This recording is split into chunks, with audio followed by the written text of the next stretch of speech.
Hi, my name is Lauren, and I'm here today to talk with you about a training and exercise simulation tool for community reception centers.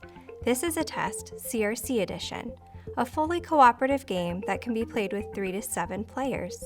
The estimated time to play the game is approximately an hour and a half.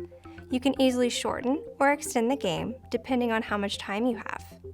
In this exercise, a radiation emergency has occurred, and you're tasked with setting up a CRC that will screen, decontaminate, and register the individuals that arrive. This game piece is called a meeple. It represents the people that will be coming to your CRC. To operate a successful CRC, staff will need to work together and be mindful of the continuously unfolding situation as more and more meeple arrive. You have a base level of resources and staff, but will likely need to request additional resources throughout your shift. As in any emergency, time and resources are limited, so you will need to work efficiently to process individuals effectively and safely. Let's get started.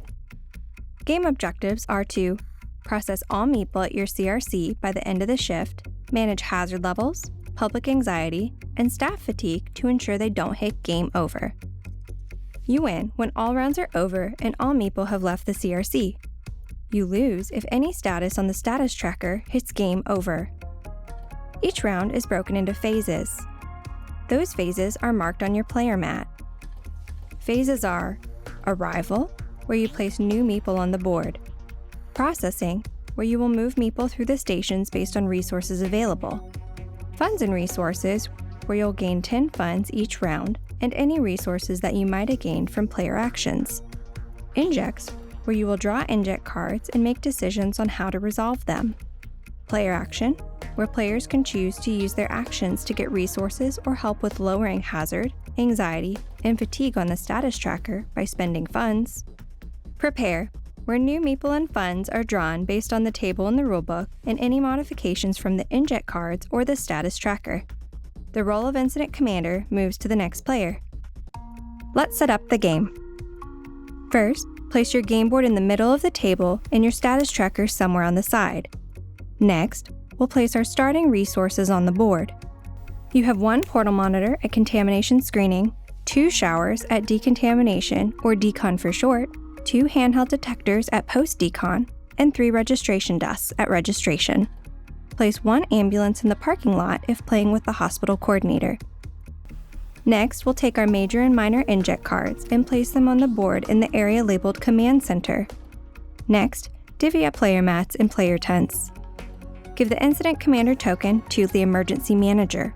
Next, we take our player pieces and play markers and set them on the status tracker and on round 1 on the game board. Pieces on the status tracker start in the rightmost yellow area. Place the staging area beside the board. We use this to hold pieces before the start of each round. Draw 8 meeple from the bag and place them on the staging area. If you don't have a bag, you can use a cup or other holder. Count 10 funds represented by this piece and place them on the staging area too. For future rounds, check the rulebook to see how many meeple and funds to draw. Place all remaining pieces beside the board. We'll use them later. Now that we're set up, let's play a round. We will use 5 players in this example. They will be Emergency Management, EM, Public Health, PH, Radiation, RAD, Fire and Police, FP, and Public Information Officer, PIO. Each player has special abilities to help at the CRC. For the first round, the Incident Commander is the Emergency Manager. This token will get passed around throughout the game. Phase 1, Arrival.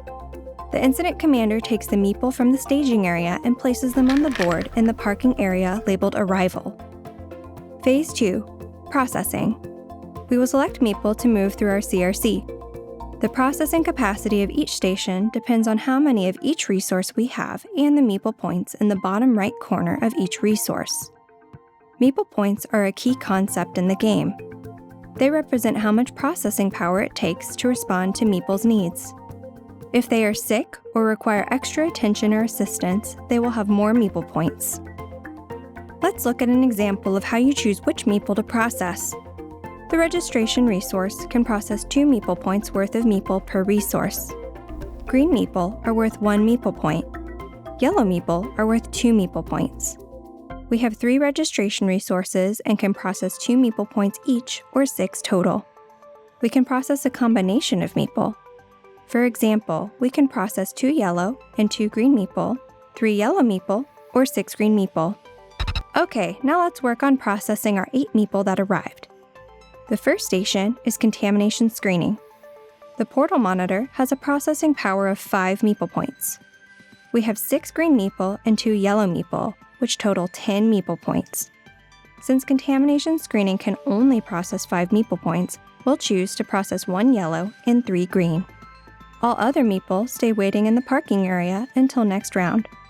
You'll note that there are 2 paths which our meeple can go: clean and dirty. To determine where they go, we check whether or not the chosen meeple are contaminated, which is indicated by a black X on the bottom of their feet. Clean meeple follow the clean arrows to waiting before registration. Contaminated meeple follow the dirty arrows to the contamination area. We'll work through the rest of the stations now from top to bottom. Next, we have the decontamination station, and we currently have 2 showers with 1 meeple point of processing, or 2 total meeple points. Since we have 1 yellow and 1 green meeple waiting in the contaminated area, we could choose either, but not both. To be most efficient with our processing power, let's do the yellow meeple. It moves through decon to the waiting area. The post-decon station has 2 handheld detectors, or 4 total meeple points. The yellow meeple can be processed and moves to wait in line for registration. Now let's move to registration. We have 3 meeple waiting in line, or 4 total meeple points, and 3 resources, which is 6 meeple points total of processing power. All meeple are processed, moved to the shelter, and off the board. Meeple who were unable to be processed wait in line until next round.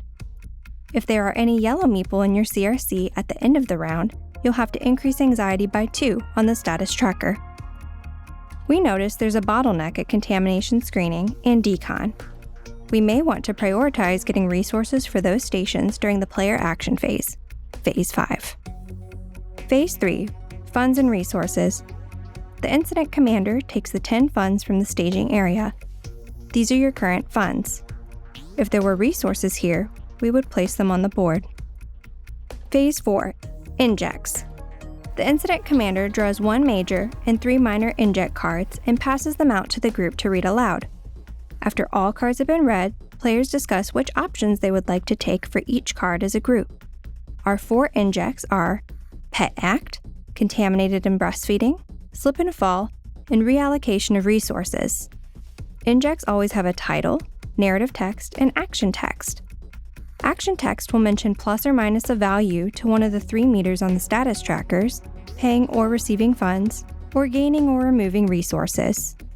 You can choose to resolve injects in any order as long as you resolve all of them. We'll walk through our injects. First, we'll do the reallocation of resources because it's a card that helps us and has no choices to make. It says, neighboring CRC has less meeple to process and send staff to assist with registration. Gain 3 registration desks. We grab 3 registration resource cards and place them on the board at registration. Next inject is our major inject, Pet Act. Pets and their owners are showing up at your CRC and you need to determine where to put them. Choose 1. Outside check-in/holding, pay 3 funds. Inside check-in/holding, pay 5 funds. Send away, plus 5 anxiety. We choose the inside check-in and pay 5 funds. Next inject, Slip and Fall. Water has begun building up in the decontamination station and has caused a slip hazard. Choose 1 decontamination resource to not use next round. Plus 1 hazard and FP, Fire and Police, plus 1 fatigue on the status tracker. Note that plus means we move to the right towards game over. Last inject, Contaminated and Breastfeeding. A meeple is contaminated and very concerned about what breastfeeding might do to their baby. Staff must offer counsel. Choose 1. Radiation counsels, minus 1 hazard, plus 1 anxiety, and plus 2 fatigue to radiation on the status tracker. Public health counsels, plus 1 hazard, and plus 2 fatigue to public health. Work together, All staff, both radiation and public health, each gain 1 fatigue. We choose to work together.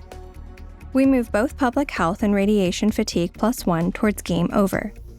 Note that CRC hazard and our player's fatigue is in the orange, meaning we will have to draw extra meeple and injects next round if we don't use our player actions to bring those status levels down. Phase 5. Player actions. Now we can discuss what player or job actions we can take to reduce items on the status tracker or improve our throughput. Remember that player actions happen after all injects have been resolved. Each player mat is broken into sections. The top of the player mat says what each player specializes in, like getting resources or managing the status tracker. The middle section has the phases for each round. The bottom has the job actions that the player can perform. Each action has a cost to use it in the top right. When playing with 5 or more players, each player can choose 1 action per turn. For 3 to 4 players, players can choose more than 1 action. The emergency manager gets resources and reduces hazard. Radiation gets portal monitors for contamination screening and can rearrange detection equipment. Public health gets registration desks and reduces hazard and anxiety. Fire and police reduce hazard and fatigue and can get decontamination resources. The PIO reduces anxiety and can reduce the number of meeple that will arrive in later rounds. Every player has a self-care action. This costs nothing and helps players reduce their fatigue.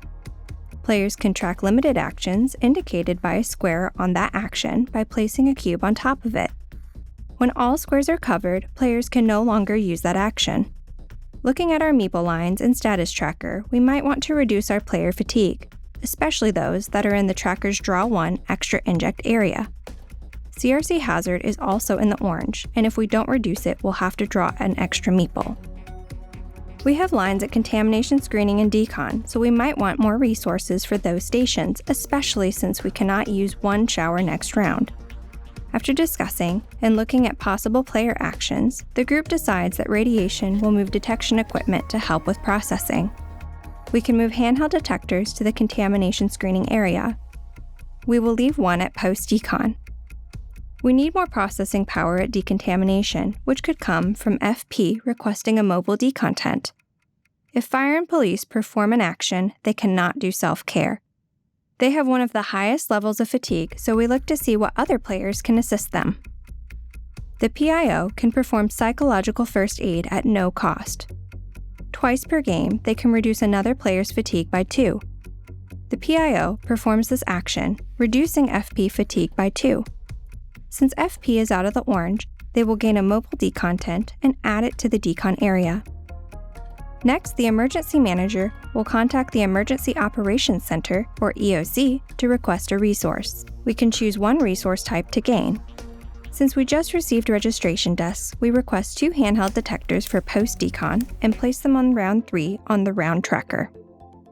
Last, since there are no funds left, public health can only do a free action. They choose to take a self-care action. They reduce their fatigue by 2 on the status tracker. It's important to take breaks when you can and not let actions go to waste. We still have CRC hazard and radiation fatigue in the orange. Draw 1 extra meeple and inject areas. This means we'll draw 1 extra inject in Phase 4 next round. Phase 6. Prepare. To prepare for round 2, the incident commander draws 12 meeples, adding 1 extra due to our increased hazard, gathers 10 funds, and places them in the staging area. This information can be found on a table in the rulebook. We check to see if there are any yellow meeple remaining in our CRC. There are. We increase anxiety by 2. This moves our anxiety into the Draw 1 Extra Meeple area, so we add another meeple to our staging area. The incident commander then passes the incident commander token to the player on the right and moves the play marker to the next round on the round tracker. Rounds 2 through 4 repeat this process. Round 5 is shortened and will only be Phase 2, processing. This helps you get any remaining meeple through your CRC after you have closed. That's it. Now you're ready to open your CRC. For more in-depth information, refer to the rulebook titled This is a Rulebook, or to the Facilitator Guide titled This is a Facilitator Guide. Helpful reminders can be found in the back of the rulebook. Thank you and enjoy your test.